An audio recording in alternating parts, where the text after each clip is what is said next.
নাও ভারত এমন একটা bunker blaster বানাতে চলেছে যেটা চালাতে কোনো B2 বম্বারের আর দরকারই হবে না। আমেরিকার ক্ষেত্রে যেমন একটা B2 বম্বারকে বিশাল আকাশপথ পেরিয়ে শত্রুর এয়ার স্পেসে ঢুকে GBU-57 নামাতে হয়, আর যে কোনো সময়ে সেটাকে মাঝপথে ধ্বংস করে দেওয়ারও সম্ভাবনা থাকে, ভারতের এই নতুন বাংকার ব্লাস্টারে সেরকম কোনো ঝুঁকি নেই। এটা হবে কম খরচে বিপুল ক্ষমতার, আর রেঞ্জ হবে 2500 কিলোমিটার, যেখানে আমেরিকার GBU-57 প্রায় 60 থেকে 70 মিটার পেনিট্রেট করতে পারে। ভারতের এই বাংকার ব্লাস্টার 100 মিটার বা তারও বেশি গভীরে পেনিট্রেট করবে। আর সব থেকে আশ্চর্যের ব্যাপার যে এই অস্ত্র নিজেরাই উঠতে পারবে, কোনো পাইলটের দরকার হবে না। Yes, this is an autonomous bunker buster missile system. Bharat এইবার একটা রেভলিউশনারি মডিফিকেশন আনছে, যেখানে আমাদের অগ্নি মিসাইলকেই এবার রূপান্তরিত করা হচ্ছে এক স্মার্ট সেলফ ফ্লাইং বাংকার বাস্টারে, যেখানে আগের মতো 7000 কিলোমিটার রেঞ্জ থাকবে না, এবার তাকে কমিয়ে 2500 কিলোমিটার করা হচ্ছে। কিন্তু সেই জায়গায় এখন এটি 7 টনের বিশাল ওয়ারহেড বহন করতে পারবে। এই প্রযুক্তি ঠিক কেমন ভয়ঙ্কর হতে পারে সেটা আমরা সবাই দেখেছি ফোর্দোতে আমেরিকার হামলার সময়। GBU-57 দিয়ে তারা সম্পূর্ণ একটা আন্ডারগ্রাউন্ড ফেসিলিটিকে মাটির তলায় সমাহিত করে দিয়েছিল, এবং এই যে ক্যাপাবিলিটি ইসরায়েল পর্যন্ত যা পারছিল না, আমেরিকা সেটা করেছিল। ঠিক সেই রকমই এক স্ট্র্যাটেজি এবার ভারত আনছে, কিন্তু ফার মোর কস্ট এফেক্টিভ পদ্ধতিতে। এটা শুধুই প্রযুক্তির খেলা নয়, এটা সেই ইনোভেশন যেটা গোটা দেশের মিলিটারি দুনিয়ায় একটা টেকটনিক শিফট আনতে চলেছে, এবং এটাও মনে রাখতে হবে যে এর প্রয়োজন ভারতেরও আছে। আপনারা ভুলবেন না যে মুরিদ এয়ারবেসে পাকিস্তানের বিরুদ্ধে ভারত ঠিক এইরকম একটি অপারেশন চালিয়েছিল। সেটার প্রমাণ হচ্ছে যে মুরিদ বেসে 3 মিটার চওড়া বিশাল গর্ত, যেখানে পাকিস্তানের কমান্ড ও কন্ট্রোল সেন্টার পুরোপুরি ধ্বংস হয়েছিল। সেই সময় হয়তো আমরা স্ক্যাল্প বা ব্রাহ্মস ব্যবহার করেছিলাম, কিন্তু সেগুলির পেনিট্রেশন ক্যাপাসিটি সীমিত। রেইনফোর্সমেন্ট কংক্রিট বাংকার মাত্র 2 থেকে 5 মিটার গভীর পর্যন্তই ধ্বংস করা যায়, কিন্তু এখন প্রয়োজন এক ভারতীয় GBU-57 যেটা B2 বম্বারের বিকল্প ছাড়াই এত গভীরে আঘাত হানতে সক্ষম। এখানেই তো সব থেকে বড় প্রশ্ন উঠে আসে যে আমেরিকার পাশে তো ইসরায়েল দাঁড়িয়ে আছে, কিন্তু ভারতের পাশে কে দাঁড়াবে? আমরা কাকে ডাকবো?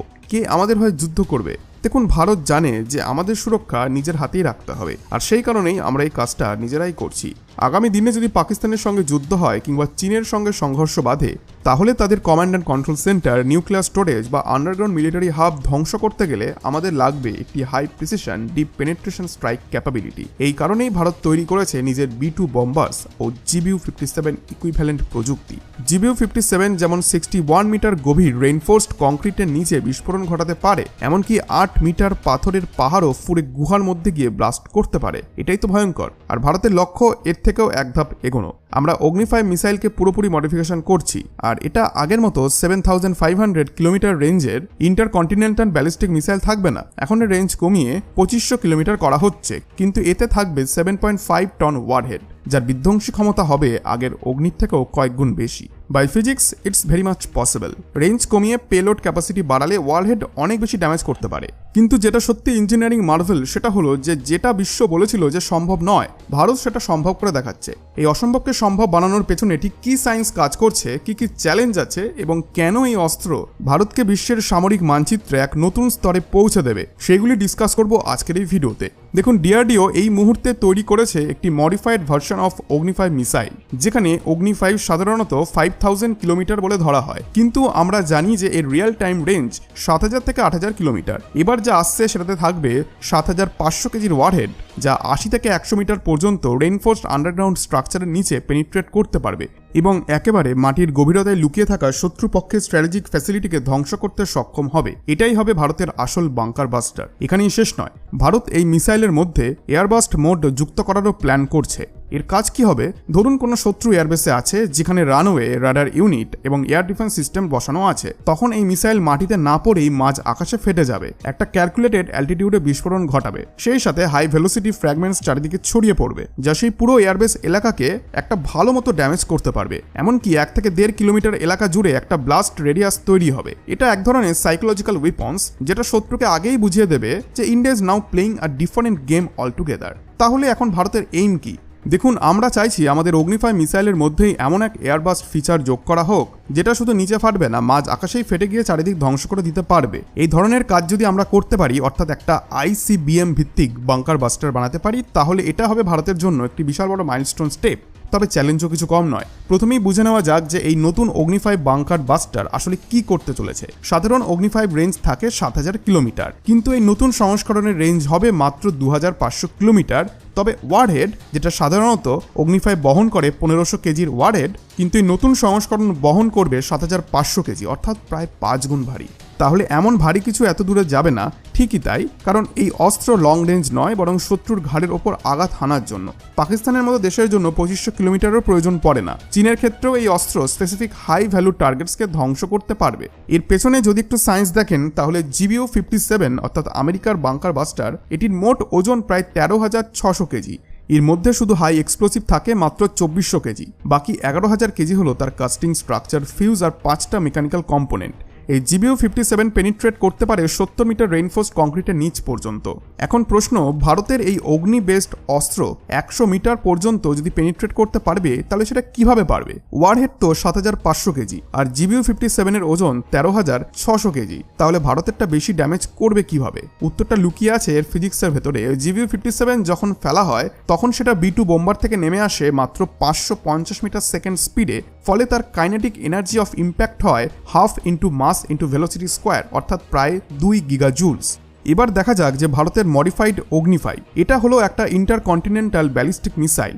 এটা আসছে আউটার স্পেস থেকে রিএন্ট্রি করে অ্যাটমসফিয়ারের মধ্যে ঢুকে, আর তখন তার টার্মিনাল ভেলোসিটি হয় 6500 মিটার পার সেকেন্ড, মানে 550 নয় 6500, যার ফলে কেবল ইম্প্যাক্ট মোমেন্টে মিসাইল তৈরি করতে পারে 158 gigajoules kinetic energy. 2 gigajoules versus 158 gigajoules, প্রায় 75 গুণ বেশি ধ্বংসাত্মক শক্তি কেবল একটি ইম্প্যাক্টেই, without even counting the explosion of the warhead itself. আর এখানেই লুকিয়ে আছে ভারতের আসল ক্ষমতা। আমরা শুধু একটা অস্ত্র বানাতে চলেছি যেটা শুধু শত্রু ঘাঁটি ভাঙবে না, পুরো কমান্ড সেন্টারকে মাটির নিচে পিষে ফেলবে। এমনকি steel reinforced armour, missile silo আর আন্ডারগ্রাউন্ড ব্যারাকস সব উড়ে যাবে কংক্রিট সহ, এবং এটা তৈরি হচ্ছে ভারতের নিজের হাতে, নিজের মাটিতে। এখন অনেকের মনেই এই কোশ্চেনটা আসছে যে ঠিক আছে, কাইনেটিক এনার্জি তো অনেক বেশি, তা মানলাম, কিন্তু এক্সপ্লোসিভ পাওয়ার, সেটাও এবার দেখে নেওয়া যাক এবং কম্পেয়ার করা যাক। দেখুন, GBU-57 থাকে মোটামুটি 2400 থেকে 2500 কেজির হাই এক্সপ্লোসিভ ওয়ারহেড, যার fusion kinetic plus explosive energy মিলে মোট 24 থেকে 50 গিগাজুলের মতো শক্তি ছড়িয়ে পড়ে। কিন্তু ভারতের অগ্নি 5 বেসড বাংকার বাস্টারে কেবল কাইনেটিক এনার্জিতেই তৈরি হয় 158 গিগাজুল, সঙ্গে এক্সপ্লোসিভ ইয়েল্ড প্রায় 9 গিগাজুল, অর্থাৎ মোট 167 গিগাজুল, যা GBU-57 এর তুলনায় 3 গুণেরও বেশি শক্তিশালী। এটা শুনে আপনার মনে হতে পারে যে তাহলে তো সবাই এটাই বানিয়ে ফেলতো, একটা ব্যালিস্টিক মিসাইল বানাও, ভারী ওয়ারহেড বসাও, কম দূরত্বে ফেলো, কাহিনী শেষ। দুনিয়াতে সবাই তো এটাই বানাতে পারতো। কিন্তু না, ব্যাপারটা এতটাও সোজা নয়, কারণ ফিজিক্সের দিক থেকে এটা সম্ভব হলেও যে প্রিসিশন দরকারি কাজের জন্য সেটাই হলো আসল চ্যালেঞ্জ।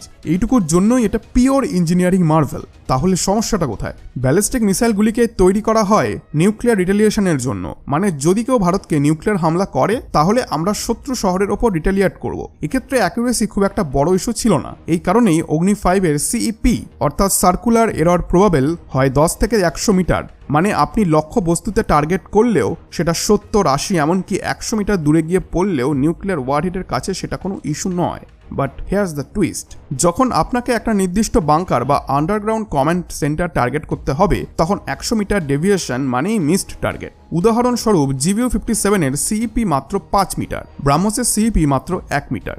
এই স্তরের প্রেসিশন না থাকলে ডিপ স্ট্রাইক ইউজলেস হয়ে যায়। আর এখানেই সব থেকে কঠিন সমস্যা দাঁড়ায়। ব্যালিস্টিক মিসাইলের সমস্যা যে ব্যালিস্টিক মিসাইল ফলো করে প্যারাবোলিক ট্র্যাজেক্টরি, অর্থাৎ আকাশে চড়ে স্পেসে গিয়ে রি এন্ট্রি করে। আর এই রি এন্ট্রির সময় স্লাইটেস্ট ভেরিয়েশন মানেই বিশাল ডেভিয়েশন।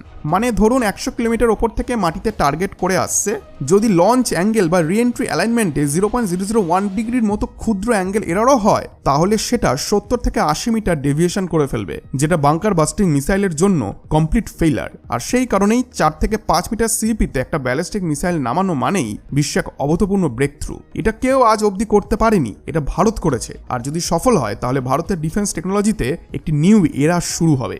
তাহলে জাস্ট একবার ভেবে দেখুন, যদি ভারত এটা সত্যিই করে দেখায়, তাহলে এটা হয়ে উঠবে একটি গেম চেঞ্জার। শুধু যুদ্ধক্ষেত্রে নয়, পুরো বিশ্বের সামনে আমাদের ইঞ্জিনিয়ারিং ক্ষমতার একটি জ্যান্ত প্রমাণ। এবার আসল প্রশ্নটা, এই মিসাইলকে আমরা কি রিমোট দিয়ে কমিউনিকেট করব? রেডিও সিগন্যাল দিয়ে বলবো যে কোথায় যাবে, কিভাবে যাবে? না বন্ধুরা, বাস্তবটা এমন নয়। যখন এমন হাই স্পিডে মিসাইল চলতে থাকে, তখন তার চারপাশে গড়ে ওঠে এক ধরনের প্লাজমা শিল্ড। এই প্লাজমা স্তর এমনভাবে ঘিরে ফেলে যে বাইরের কোনো রেডিও সিগন্যাল ভেতরে ঢুকতে পারে না। অর্থাৎ আপনার পাঠানো কোনো কমেন্ট মিসাইল অবধি পৌঁছাই না। তাহলে উপায়? এই অবস্থায় অ্যান্টেনা তার কমিউনিকেশন মডিউলগুলিকে এমনভাবে ডিজাইন করতে হয় যাতে তারা প্লাজমা ব্ল্যাকআউট সত্ত্বেও সংকেত ধরে রাখতে পারে। এটি পিওর কমিউনিকেশন এবং পিওর ইঞ্জিনিয়ারিং মার্ভেল।